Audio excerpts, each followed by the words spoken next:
Ito si I-shape lang na ito.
Parang iba yung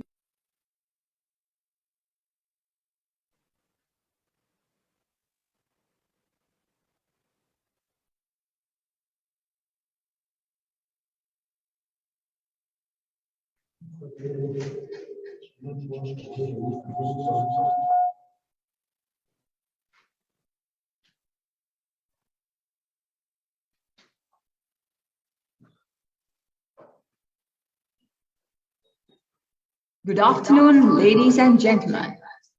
I warmly welcome you all to the webinar of Tea Cultural Heritage Tourism, A Way Forward, organized by Postgraduate Diploma leading to Masters in Tourism Economics and Hotel Management, Department of Economics, Faculty of Arts, University of Colombo.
Today, we have four very distinguished guests from the respective industries to share their knowledge and their experience.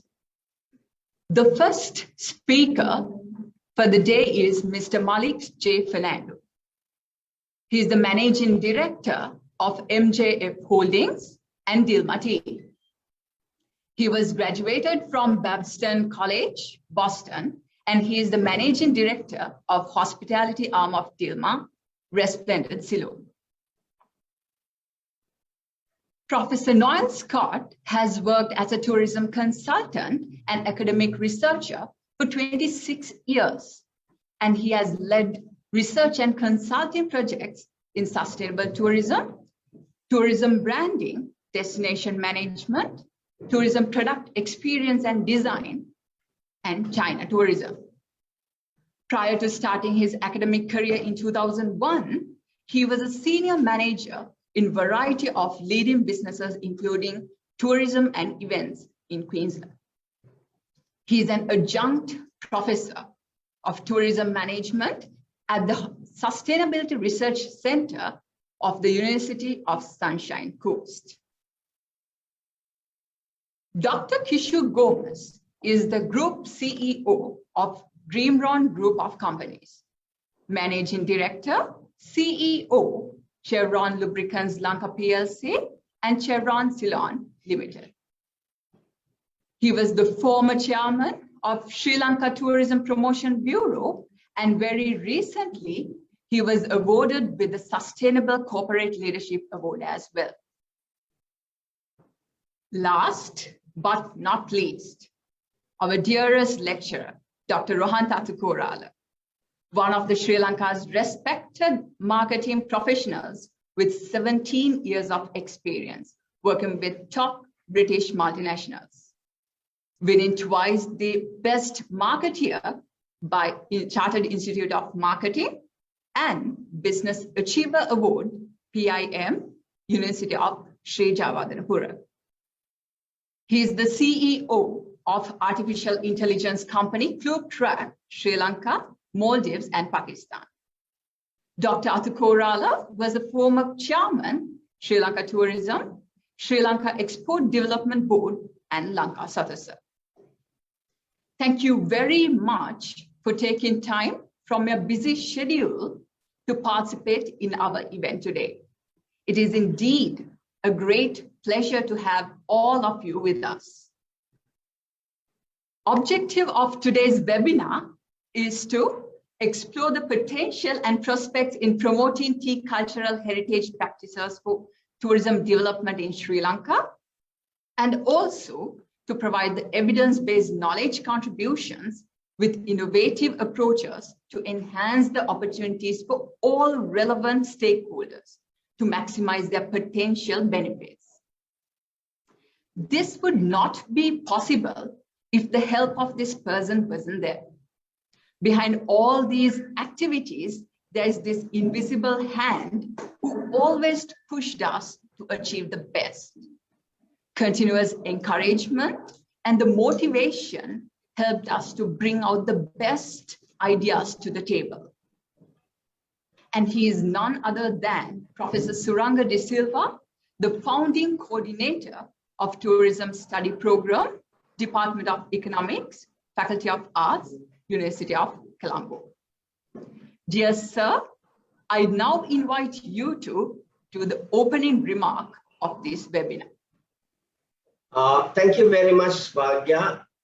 Very good afternoon. It is indeed a great pleasure to do opening remarks of this webinar on tea cultural heritage tourism. And I would also consider welcoming the most outstanding and valuable resource person invited to this webinar is a great privilege given to me at this occasion. I trust that your participation to this webinar as a valuable resource personnel is undoubtedly making the most important and instrumental knowledge meet the expected outcome to be delivered from this webinar.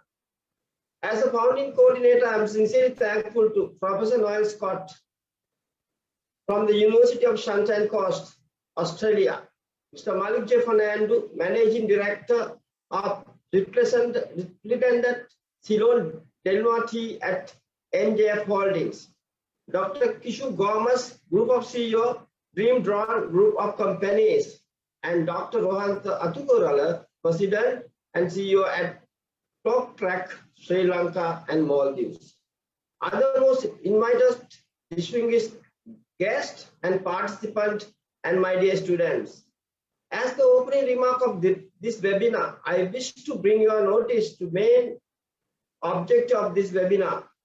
As very clearly mentioned previously, the webinar is to explore the potential and prospect in promoting tea heritage tourism in Sri Lanka, while providing the essential knowledge contribution with an innovative approach to enhance the development opportunities to the industry.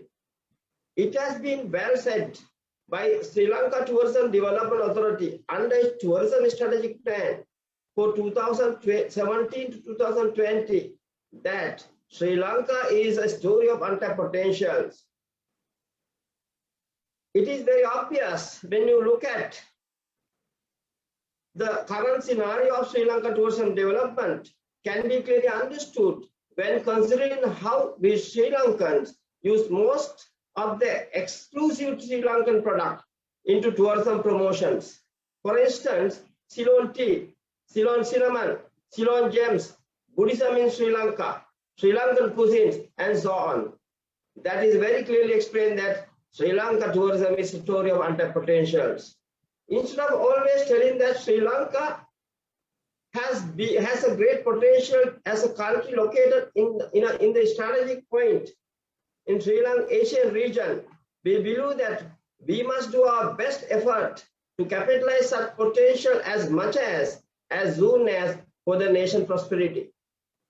Understanding the importance of such endeavor, the University of Colombo organized the first ever tea culinary competition with live cooking in Kandy City Center in parallel to the UNWTO World Tourism Day celebration in 2020 through the strategic partnership with Central Province of Sri Lanka. Furthermore, we, the University of Colombo, has established the first ever international Buddhist tourism center in Sri Lanka at Riddhi Viharya Riddhigama, Kurunegala, with the blessing of chief incumbent of Riddhi Viharya temples. There are many examples how the University of Colombo has contributed to develop the Sri Lanka tourism along with the Sri Lankan identity as a premier national university of Sri Lanka to create the nation branding for Sri Lanka tourism. However, tea tourism is still a peripheral segment of tea industry in our country at present. Tea tourism should be beyond the tasting of best cup of tea in the world. It should generate ever memorable and unforgettable travel experience through the green cultural heritage below and beyond to the tea cultivations. Tea tourism must be functional, symbolic, and ritualistic tourism product. It should generate more skill, more employment, more income, more value addition through more backward and forward linkages, more income distribution, more attractive visitor experience, more increased visitation, more increased visitor spending, more increased duration of stay tourists in the country. Finally, it should be end with unforgettable and ever memorable experience of tourists by ensuring the happy community members in the tea state in a protected green environment. This expectation can be achieved as a country which is being the fourth largest tea producer of the world and being the largest producer of orthodox tea in the world, and also being the cleanest and ozone-friendly pure tea in the world, and finally being Sri Lanka as the most generous country during the COVID-19. Furthermore, we can combine the experience of tea cultural heritage tourism with the wellness tourism, agro-tourism, village tourism, homestay and community-based tourism, culture tourism, ensuring the very excellia of life for tourists. Therefore, it is indeed a great moment for us to be proud ourselves with our students in organizing this valuable webinar on tea cultural heritage tourism. I trust that this invited valuable resource person will enlighten all of us about how Sri Lanka tea, the tea that world talk about a lot, can be used to promote Sri Lanka tourism to the global height with Sri Lankan hospitality. I am sure that such promotion will create the feeling of tranquility with the memorable experience to tourists. At least, but not last. Again, I wish to thank more respectable resource personnel into this webinar, Professor Noel Scott, Mr. Malik Fernando, Dr. Kishu Gomez, and Dr. Ron Tatugarola. Our special thanks should be given to the Student of Postgraduate Diploma in Tourism Economics and Hotel Management 2020 batch, the University of Colombo, for organizing this industry interactive application-oriented webinar. More specifically, the students who are committed and ready-made to transfer their evidence-based knowledge into Sri Lanka tourism development. Thank you very much. Thank you, Professor Suranga, for your insightful words. Without taking much time, I now invite Gayatri to carry out with today's proceedings. Over to you, Gayatri.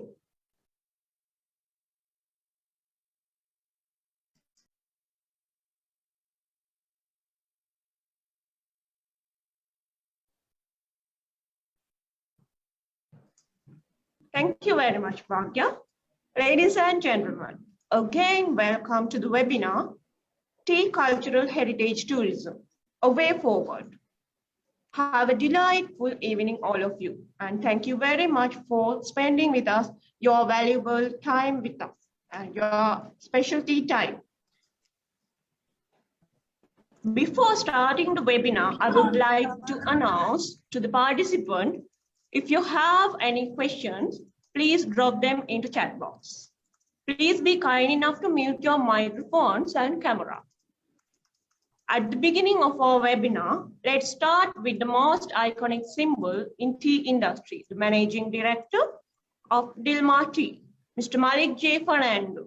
Dear sir, I would like to get you into the main screen.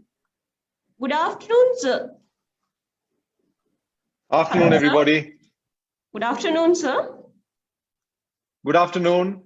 The first questions for you, I would like to ask, as a role player in tea industry, how did you make Dilmah the #1 Sri Lankan tea brand in the global market? Right. The answer to that is very easy. I didn't do that. My father, Merrill Fernando, did it. It was all his hard work. And at the age of almost 92 now, he's still quite active in the business. Basically, he was one of the largest exporters of traditional tea in bulk to many countries around the world. And Ceylon tea was then and is still famous for its quality and unique attributes, which I'll talk about in a second. And he could see that all the major brands to whom he was supplying Ceylon tea in bulk were using less and less of it, and they were switching to other raw materials from other origins to save cost, because most major brands, supermarkets, their primary strategy is to be cheaper and to compete on price. So he decided to create, which at that time, and is still quite adventurous for a Sri Lankan family business, to create a brand of tea. He named it after my brother Dilhan and myself, Malik, hence Dilmah. My brother Dilhan is now more involved in the tea side of the business, and I'm more involved in the hotel leisure side of the business. He started in '85 and started with Australia and then New Zealand, and now we sell in about 100 countries around the world. Sold on Emirates for the last 27 years, Qatar Airlines, Qantas, all the top global hotel chains, but really it's on the back of Ceylon tea. So it's about positioning, branding. And there are many similarities between Ceylon tea and Sri Lankan tourism, or in terms of how we should position it. So it's now the #3 global brand, not just Sri Lankan, but global, after Unilever and Twining. So it's really my father's hard work, which my brother and I are trying to continue. Okay, sir. Now let me know, you are the pioneer of Ceylon tea trails. What made you focus on initiating tea tourism as an emerging trend? See, when during the time of the ceasefire, during our conflict, we had many Dilmah tea drinkers who wanted to visit. Sri Lanka and go up to the tea estates and so on. And we facilitated those visits, and they absolutely loved their stay there because, we've got lovely beaches, but our beaches aren't the world's best. They're nice, but they're not the world's best.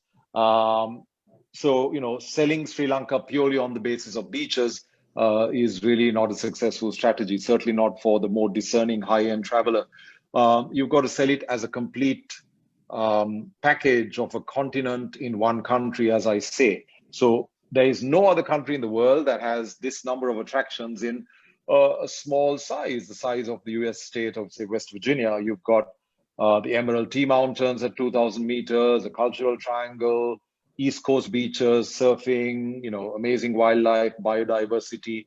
The North is a totally different, type of biodiversity and scenery. So there are very few countries that have this range of tourism in a small area. So as a result, your typical length of stay in Sri Lanka is 12 nights. Post-COVID, I'm thinking it's going to go to 14 and 16. People don't want to, move around that much. Whereas other destinations are maybe one or two particular locations, maybe staying in one hotel, two hotels, and a longer stay in that one location. But Sri Lanka always has been about moving around and seeing all the many attractions we have. So when I was working in the tea fields for Dilma, I saw these colonial historical tea planters bungalows, which were not that well maintained. So few of us who were working together as a group with a few other colleagues, we thought, why don't we upgrade, refurbish in a sympathetic manner and present a different type of tourism, because people are looking at experiential travel. So this is back in 2005 when experiential travel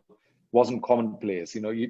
Back at that time, it was still people going to 3 or 4 star beach properties, lying on the beach, going to a buffet, going to the Pinavela Elephant Orphanage, going to Yala, just very routine, not particularly exciting things, which, post-pandemic, there is an acceleration towards experiential travel. People want to do something very unique, very special, and very non-hotel-like, in my view. So that was really the motivation that some of us had about creating Ceylon tea trails and, presenting a very residential view so that tourists could, for 3-4 days, act and live in an environment of a tea planter of the 1920s, which is an experience that is very unique to Sri Lanka.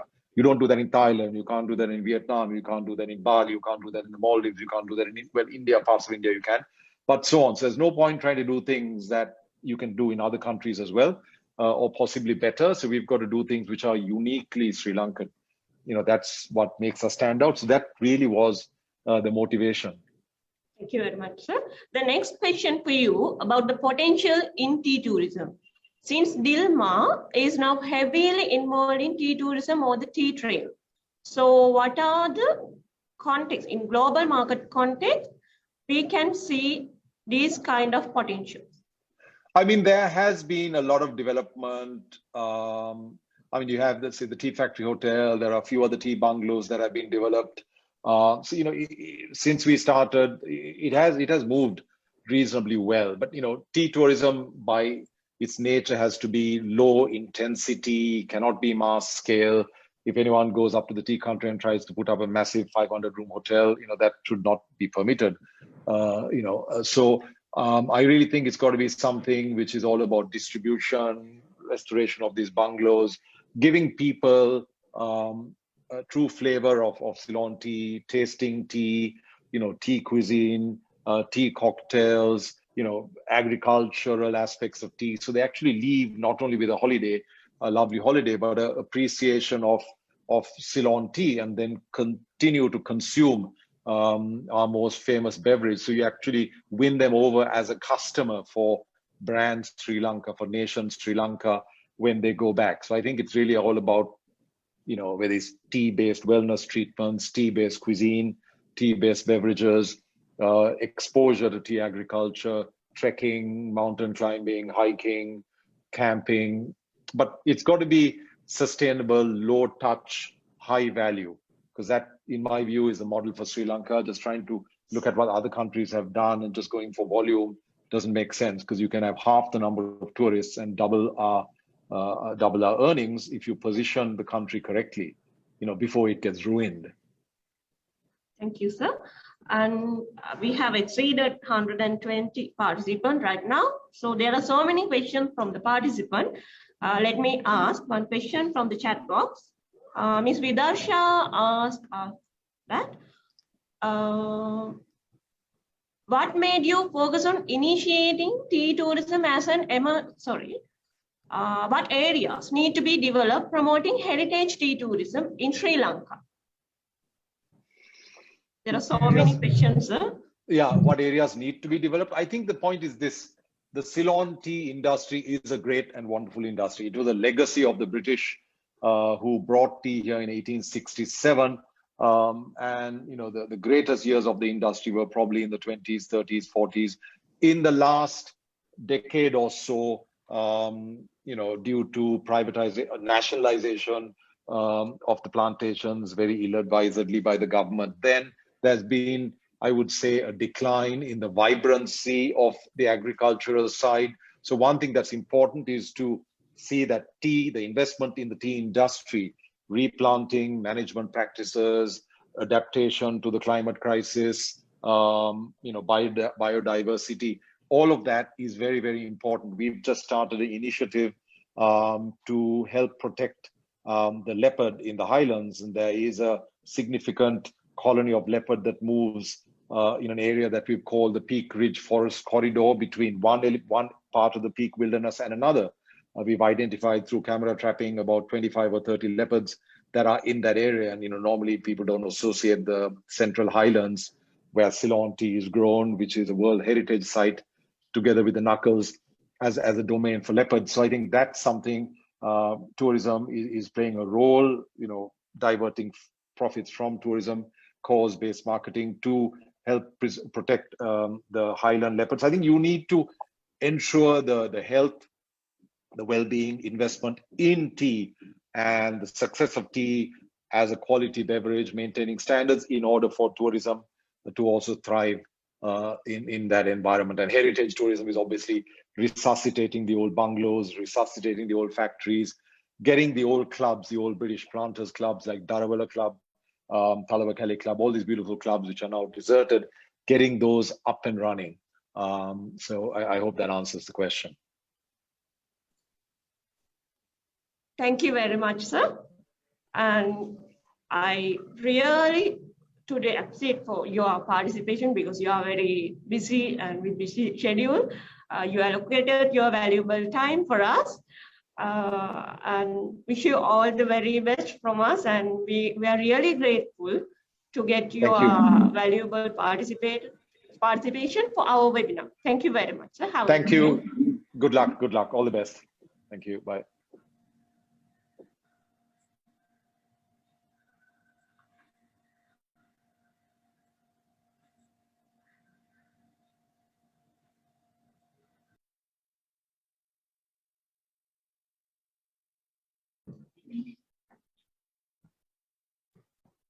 Thank you very much, Mr. Malik. And today, we got very special panelists for our session.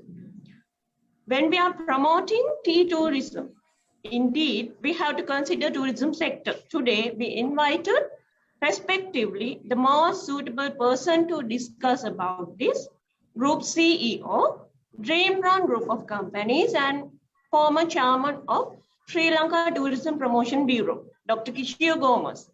Dear sir, very good afternoon. Hello, sir. Very good afternoon. Hope you can hear me. Yes, of course, we can hear you. Okay. And the screen is over to you, sir. The first question for you, let me ask the first one. What is your view on the industry cooperation among the public and private partnership in tea tourism? Thank you. Not just in tea tourism, in all segments of tourism, you know, public-private partnership is key. I have not seen very fruitful, very progressive partnerships between the two sectors. That's one of the biggest issues we have that works as an impediment to be able to promote Sri Lanka tourism. So is it any different in the tea industry? And I believe it's the same. There are certain parties who are kind of dominating the tea tourism sector, but by and large, the cooperation between the private and the public sector, I must say, is at a very, very low level. Like in most other sectors, I would like to see all stakeholders come together, work together with greater collaboration, so that not only the tea tourism sector, but other sectors of tourism can be better developed. Thank you very much, sir. When considering tea tourism industry, what expansions and improvements are possible when it comes to tea tourism development in Sri Lanka? What is possible, we know. What is not possible, we know. But let me explain to you what I think need to happen for the tea tourism sector to grow, meeting the expectations of all stakeholders. I mean, one big issue we have is the infrastructure. It takes hours and hours for you to go from Colombo to tea tourism areas, where tea tourism is happening, and up to a certain extent roads are good, but beyond that you have to drive at a snail pace. The road conditions are pretty bad, and there are many areas where two vehicles can't pass through. Sometimes you have to reverse 500 meters to allow the vehicle that is coming head on for it to be able to pass through. So that's one area, infrastructure, the road conditions. The other, of course, is the hygiene factors. I mean, it's ecotourism, and it's all about our nature, and it's all about sustainable development today in the modern environment. If you're talking about tea tourism for the foreigners, then the landscape, other than just tea itself, should look nice and it should look sustainable. You can have that community living under very tough conditions as Sri Lankans or as human beings. So that has been previously criticized by many stakeholder groups, the tourists and then tour operators and environmentalists and all these people. So that's another thing you've got to fix. Basic needs and wants of people attached to the tea tourism sector have to be met, so that there will be a perception being created that they are being well looked after, and that is something the newer world look for. The educated tourist would certainly look for that. The other improvement that I would like to see for the tea tourism sector to grow would be equal opportunities to all levels of stakeholders attached to the tourism industry. There are certain big players who are doing it right, but the middle and lower end of stakeholders are deprived of some of these opportunities. So these have to be certainly looked into. The other factor would be for you to be able to grow a sector targeting the tourists, foreign tourists, inbound tourists. You've got to create a sizable industry locally as well, so that those who invest in the industry would be able to have the right scale to be able to elevate the quality of tea tourism products and that experience for the industry to be able to keep growing. I don't see tea tourism sector being promoted to the local tourists on a formal basis. There are, of course, a couple of good examples, by and large, is not promoted, amongst the Sri Lankans. And, there are ups and downs in global tourism. I mean, we had this attack, now we have the COVID challenge. So for the tea sector to be able to grow on a sustainable basis, you need to have, the scale required. And when foreign tourism or inbound tourism is not doing well, you should be able to still keep the quality going with local tourists. So that's another requirement. Okay, so you're explaining a vast area within these few minutes. So Sri Lanka, as a low middle income country, we are facing so many difficulties when promoting new trends.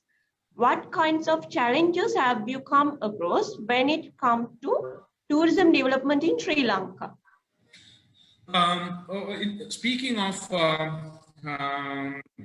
tea tourism in particular, during my tenure, I've seen ownership being one issue. For example, there is a nice tea garden, and there are tea tourism related products the tourists can enjoy, but road access, you have to go through a private property, and private people would place all the barriers in front for you to be able to market your property. So that's one issue I have come across. And then the other issue is, of course, we have a governance model within which we have the provincial councils, we have village councils, then we have the central regulatory system, and there are conflicts amongst these different stakeholder groups. So therefore, arriving at a decision that is right for the country, right for Sri Lanka tourism, and right for tea tourism, has been an issue. So if we are keen to develop tea tourism, we need to work on a common set of strategies, on a common platform, bringing all stakeholders together, discussing all the issues each party is confronted with, and reaching consensus on how to develop the tea tourism sector, for which there should be a set of guidelines, principles, policies, and processes, so that everyone knows how to get into that process, where all stakeholders will work with one common vision, common set of strategies, common policies, common regulatory framework to grow the industry. Thank you very much, sir. There are a few questions from the participants. Sure. Let me ask. Tea tourism. What exactly conducted as tourism activities under tea tourism? Well, already across the country, there are so many activities being performed, right? I mean, there are, factory visits. You're taken through the entire process, how from tea plucking to packaging, how the process works. So that's beautiful. Even Sri Lankans, it's a beautiful thing. It gives you a nice feeling. The other is through tea tourism, we can also promote our history, our heritage, our traditions, our culture, all of that. So there is that authentic product that we can package together and market in the eyes of inbound tourists and local tourists. So there are certain companies and parties doing it, but we need to surely broad base it. It is happening in the upcountry, but how about places like, say, Bulat Sinhala, Horana, Matugama, which is close to Colombo? Within 1.5 hours, you can have access to those areas. So we know that tourists hate traveling, right? They want to have access to the tourism products, within the shortest possible time. So if you are serious about developing, you have to develop areas that are closer to Colombo. Not only, hill country tea tourism, but also low country tea tourism as well. What is the closest tea garden that you can have access to from Colombo? it's more than 1.5 kilometers away. Let it be, but at least, you travel 1.5 kilometers. Do you have access to a place where you can, experience everything? Nice landscape, nice, beautiful, tea gardens, and then a tea factory, tea processing, and life of a tea planter, life of a tea plucker, that whole ambience there. So these are, and then of course, promoting various kinds of tea, right? I mean, good old days, it was just, dark tea, black tea, but today there is a variant. So, and you have from, the color looking like water tea to the darkest, tea. So basically getting the tourists to experience that so that you can keep the taste evolving and find niche markets elsewhere in the world for you to be able to sell tea, different tea, packaged tea, and value-added tea to the rest of the world. Actually, the tea tourism is a vast area. It's a cultural heritage for Sri Lanka. So you dedicated your valuable time for us. Thank you very much, sir.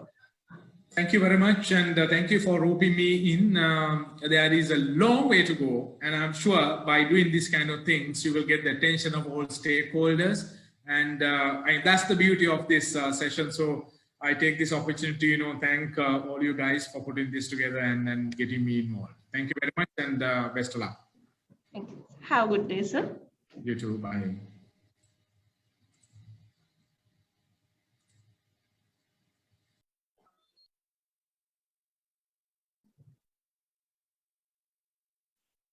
We are honored to invite Professor Noel Scott from University of Sunshine Coast, Australia. As a well-experienced professor in tourism industry, more than 20 years. He published 300 academic articles, including 16 books.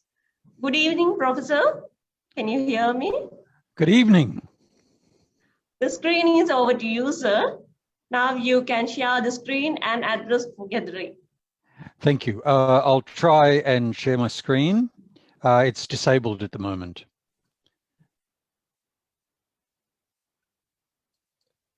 I'm sorry, you have disabled screen sharing. You'll need to allow me to, oh, here we are. So yes, let me see now. Okay, so I'm going to go through this pretty quickly, and I'm sorry. Now is it fine, sir? Can you hear? Yes, can you see that? Can you see my screen now? Yes, sir. Yes, of course. Great. Okay. Look, so 10 minutes. I haven't got a lot of time. And I want to, first of all, say, I'm talking about this from an overseas perspective. Things mean different to customers or visitors from a country and from overseas. So most of the people I'm thinking of when I'm thinking about tea products and tea services are from overseas, and we think differently. I'm from Australia. It takes me about 8 hours to get to Sri Lanka. I've been there many times and I love it. But I wouldn't go just to see tea. Tea is a product, and I think that there are many people around the world who drink tea, but not many of them would travel to Sri Lanka just to try tea. Of course, there's many ways that you can present tea to people and to use tea as part of your tourism offer. And you'll see here there's retail shops, there's lodgings. We've already heard from Mr. Fernando about his beautiful boutique hotels, the tea bungalows. There's the factories, which are attractions and museums, tea estates, and so on, cafes and restaurants, lots of things. But I would do many of those things without necessarily thinking about tea. So let's think about what we mean by tea tourism from my perspective. It's about a particular location with a unique climate and landscape, some pretty unusual heritage cultural elements, British, so on. It's fairly geographically cohesive. It's an area which is fairly tightly constrained and shares the mountainous green feel. Certainly an area where there's limited market awareness, but there are some individual tourism developments occurring that I've seen. So for me, T, or this area, is a developing destination.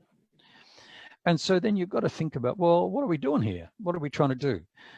I think that when we're talking about T in tourism, we're talking about developing tourism in an area which is different from the beach. And I think that's what Dr. Gomez was saying. I'm not sure if I pronounced that properly. The previous speaker was saying, we need to make sure that this place is seen as a cohesive destination different from the beach, differentiated from competitors, and so on.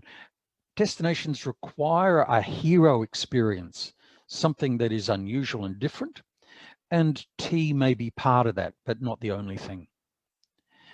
Certainly, one of the things that you've got to do is, and I believe there are movements to do this, I wasn't aware of it when I started this presentation preparing, is to create a World Heritage cultural landscape. So in the past, there were, and there are a number of natural World Heritage attractions, some of the national parks in Sri Lanka. There are certainly some cultural attractions in Sri Lanka, but there's also this idea of a cultural landscape and the combined works of man and nature, and that's what you've got with your T landscape. So you've got to make this into a T landscape, and many countries have done it. There's the rice terraces in Philippines, coffee production in Colombia, and so on. So do that. That will increase awareness of your destination and give people more of a reason to think about the region's T. Another issue, and we've talked about it a bit. The first speaker, Mr. Fernando, talked about small-scale tourism. Good. Previous speaker had talked about what scale. Do we need a particular size for tourism to work? We need numbers. How do you do that? Well, I don't know, but I think you should be anticipating growth. You can see that in some of the regional nodes, such as Ella and so on, there's tremendous growth and interest in visiting this area. You just got to make sure that you've planned for it. So one of the things that you should be doing is not necessarily building hotels, big hotels anywhere, but if you're going to be building hotels, build them in a urban environment, such as Haputale, Ilya, so on, Dimbula, and plan for those things and protect them, and don't make them into something different, because they will become part of your product. The next thing is, if you want to get people to there, you'll maybe need to develop some events. These are a useful way of starting tourism. So, but they don't have to only be about tea. There's many different ways that you can develop events which will bring people to the area, after which they will visit the tea plantations and so on. Another issue that I just want to raise really quickly, why do I want to go to this area? It's because I have this dream, this fantasy of cool climate, sort of a bit of England, certainly a bit of British cultural heritage, nature, and aesthetic beauty. Right? So all of those things draw me to there. And how then can I communicate and then deliver to a person those sort of experiences, right? Well, in Australia, there may be certainly particular events, but they don't have to be all about tea. They might be about art and creativity in the setting of the tea area. Certainly tea is connected to wellness and beauty. It's maybe connected to upmarket experiences like opera. So I think that you don't have to have tea as the central experience, but it can lead you and connect you to a number of different other types of products and experiences for people. The previous speaker also talked about marketing. I won't go into this, but certainly these things need a regional brand, something that stands for the region. Maybe it's green, something about green mountains, nature, British tradition, scenic beauty, and tea. And how you develop that, I don't know. You need to do some cooperative marketing around that. So here's my way forward. This is more like a mess, isn't it, really? But what I was trying to say here is that tea is the central component and perhaps the most important component of the region. But it's not the only thing that you need to do to develop tea tourism. You've already got a number of different types of tea tourism. Let's call it industrial heritage when you're showing people factories. You're showing people landscape when you're allowing them to see the beautiful fields. You are dealing with a gastronomy when you're dealing with drinking tea. And you're certainly promoting British colonial heritage. They're all good. The bottom line is, when I think about how people feel, I think that that's a relaxing product. And I think that there's a whole variety of other ways and other things that you need to develop that can take tea tourism forward. So thank you very much. I don't even know, I call that thank you. I'll say Bahoma Istuti. Thank you.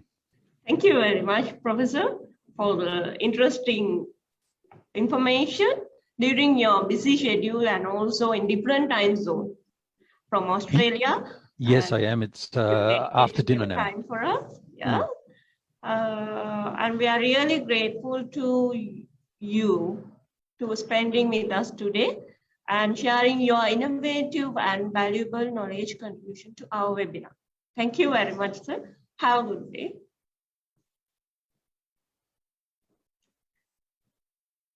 We are really lucky to invite delegate with 17 years of marketing experience, winning twice the Best Marketer Award, and especially the former chairman of Sri Lanka Tourism, Dr. Rohanta Atukorala. Hello, sir. Hello, hi. Thank you very much for the invite. Have a delightful afternoon, sir. And get the screen now. It's for you. As the first question, I would like to ask, who are the competitors of Sri Lanka in global context when promoting Sri Lanka as a tea tourism destination? Thank you very much for the invite, and it's so lovely to link up again with you all. I miss teaching you all because you've not had physical classes for some time, and it was so lovely to hear and see Dr. Suranga. I mean, Colombo University is like my second home. I think I like to give a different perspective of this discussion. I'm just looking at the absolute reality, and I like to give you the reality. See, I think first of all, if we are to look at tea tourism, the first thing that we have to do is to understand whether we are having a model tea plantation going in Sri Lanka.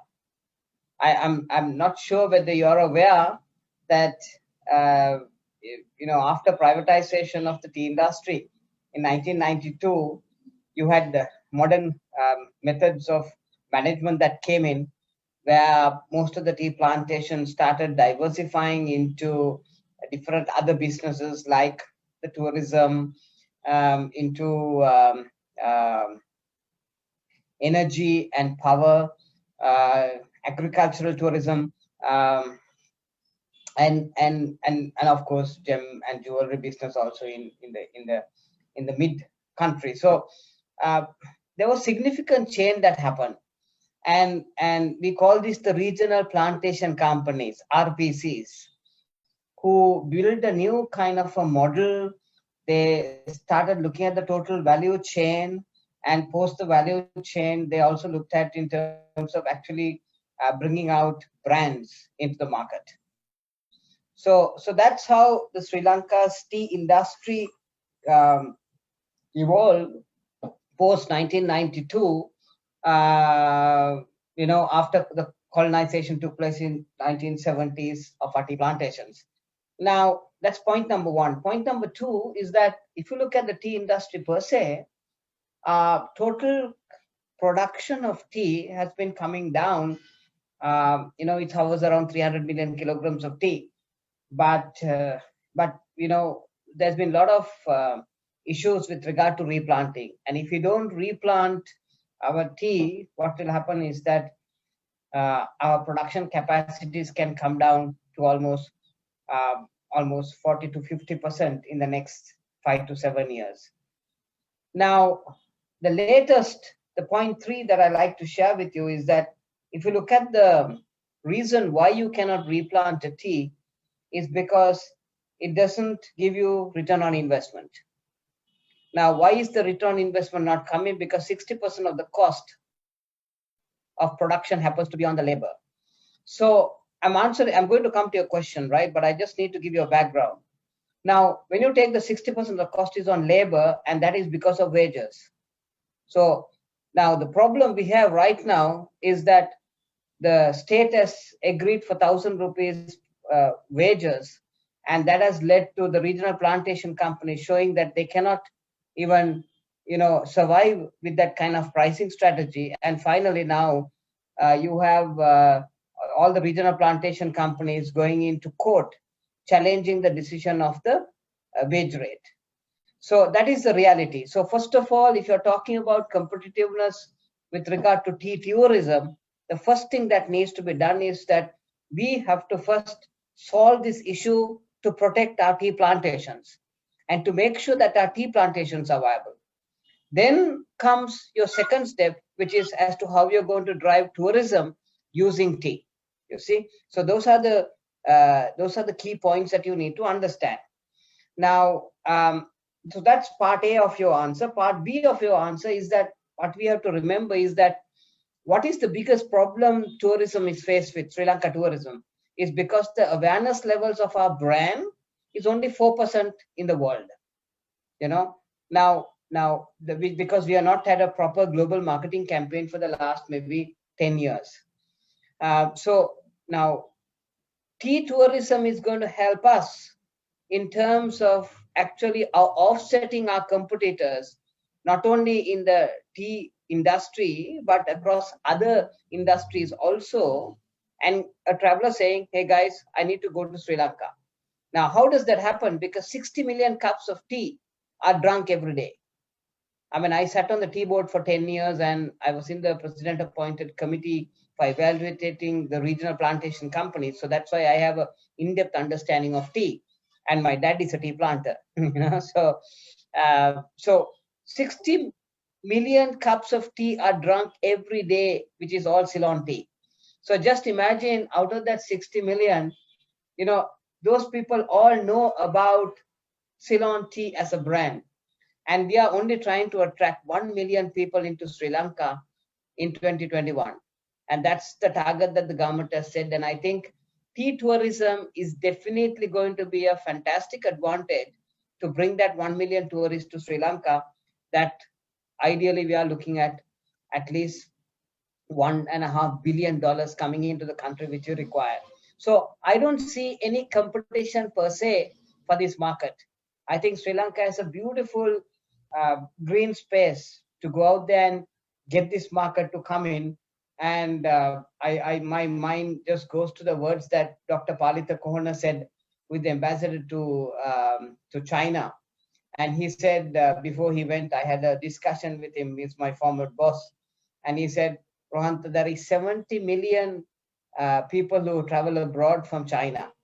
And if I can bring 1 million of them to Sri Lanka, right, we have solved the Sri Lankan issue with regard to tourism. So China is a fantastic target group that we can actually attract, driving tea tourism and the cultural aspects of Sri Lanka, which will be relevant.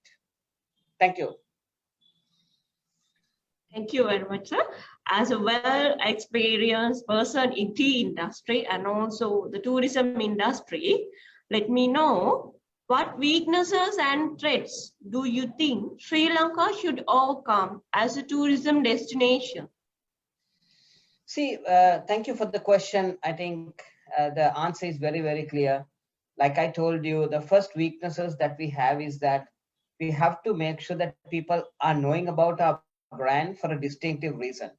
A very clear positioning of our brand is required. I mean, I'm a brand marketer by perception. So you know, when you think of Sri Lanka, you need to have a clear view.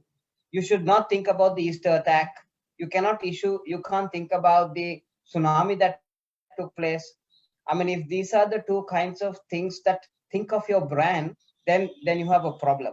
So I think if you want to get a quick view, and if you want to use tea as, you know, to say, hey guys, that's a country that manufactures Ceylon tea, the best tea in the world. You know, if we can get that kind of linkage going, I think we can attack that particular weakness. So the first weakness is in terms of awareness.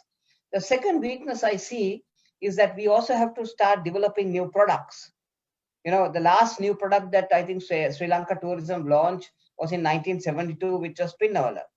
So while if you take, for example, you know, countries like Dubai, every 3 years they launch a new product. So we have to start launching new products in the tourism portfolio so that you make the brand relevant. And a classic example is that if you take a typical family with 2 kids, you know, you call it the fullness 2 segment of households, which are the kids are between 10 and 14 years. You know, unless you have a product that can attract a 10 to 14-year-old child to do things in Sri Lanka, because he might not be interested in wildlife. I mean, he cannot keep on bathing in the sun. He wants activity, you know, theme parks, you know. So unless we launch some new products, we will not be able to kind of attract that certain segment. So I would say these are the 2 key weaknesses that we need to address in terms of Sri Lanka tourism. Yes, sir. There are so many questions from audience, and let's have a look. Ahmed Najar asked from you actually, how tea tourism will be promoted in the face of conflict? In the face of conflict? Conflict, yes. See, the question is not very clear, but let me tell you how tea tourism can work. We have a budget of almost, I think, $20 million at the Sri Lanka Tea Board. And right now, I mean, there is a decision to go with a global marketing campaign for tea that will extend to, I think, 25 countries. So the key 25 countries. So one option is that, you know, you will suddenly have tea driving brand Sri Lanka. So I would say that would be the way that it will go. So if you look at the key countries that that tea is exported to, there is a synergy between that and the synergy between the kinds of tourists that we also attract from different other countries. So I think there is a link there. So I feel that these 2 organizations, which is Sri Lanka Tea Board and the Sri Lanka Tourism, must look at a joint strategy to touch a consumer from different ways, so that then as a brand, your country can come out stronger. Thank you very much, sir. And on behalf of my team, I would like to thank you for spending your valuable time with us, and my sincere gratitude to our delegates for dedicating your valuable time with us. Tishakya, the screen is over to you. Thank you.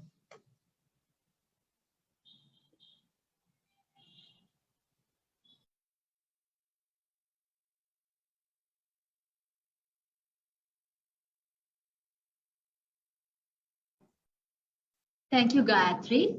I hope you all had a very fruitful discussion. Now, I would like to invite my fellow colleague Danushka to take over the screen. Danushka, over to you.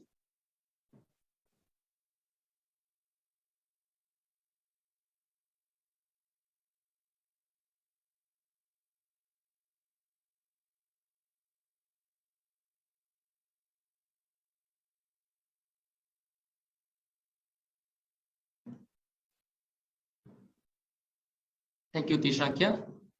Dear ladies and gentlemen, I would like to bid you a very pleasant evening, and it is a privilege to offer thank you on this occasion. First, I would like to thank Mr. Malik J. Fernando, Managing Director, Resplendent Ceylon, Director Dilma T, MJF Holding, for sharing your experience on tea tourism and being here with us today. Next, I would like to express our sincere thanks to Professor Noel Scott, Sustainable Research Center, University of the Sunshine Coast, Australia, for sharing your valuable thought with us. Then I would like to render my heartiest gratitude to Dr. Kishore Gomez, Group Chief Executive Officer, Dreamrom Group of Companies, Chief Executive Officer and Managing Director of Chevron Lubricant Lanka PLC and Chevron Ceylon Limited, for being here with us today to share your opinions.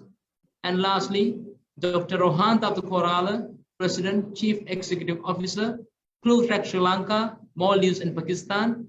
Sir, on behalf of my team, I would like to thank you very much. Last but not least, I would like to thank you, Professor Suranga De Silva, our founding coordinator, postgraduate diploma, leading to masters in tourism, economic and hotel management, Department of Economics, Faculty of Arts, University of Colombo, for providing encouragement as well as guidance to make this project success from the date it began. Thank you much, Professor, for your inspirational thoughts, the motivation, and your precious time always. Finally, I would like to thank all the participants. We have more than 120, sometimes it's 130 participants for the day to this evening. And thank you very much for your participation and your active presence and provide your kind attention during this webinar. On behalf of our team, I would like to thank my team members for their continuous and consistent contribution, and the Postgraduate Diploma 9th Batchmate 2020 for being with us today. Thank you again, and all the very best for you. Thank you. Dear Tishakya, the session is over to you.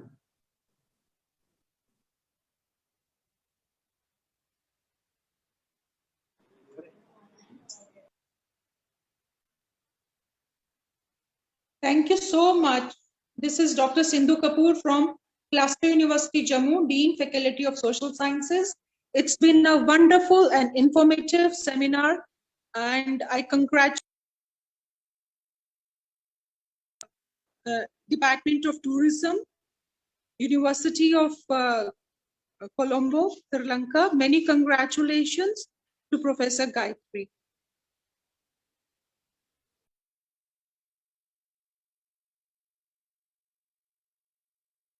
Thank you, ma'am. Now, on behalf of the team, I'm here to conclude the session for the evening. Thank you, Danushka. Ladies and gentlemen, it's time to conclude our webinar, Tea Cultural Heritage Tourism, A Way Forward. Dear participants, thank you so much for being with us today. We have received so many participants from all over the world, and we appreciate it very much. Thank you for spending your valuable time. If not of you, this event would not be a success. Hope you have a pleasant evening. Thank you.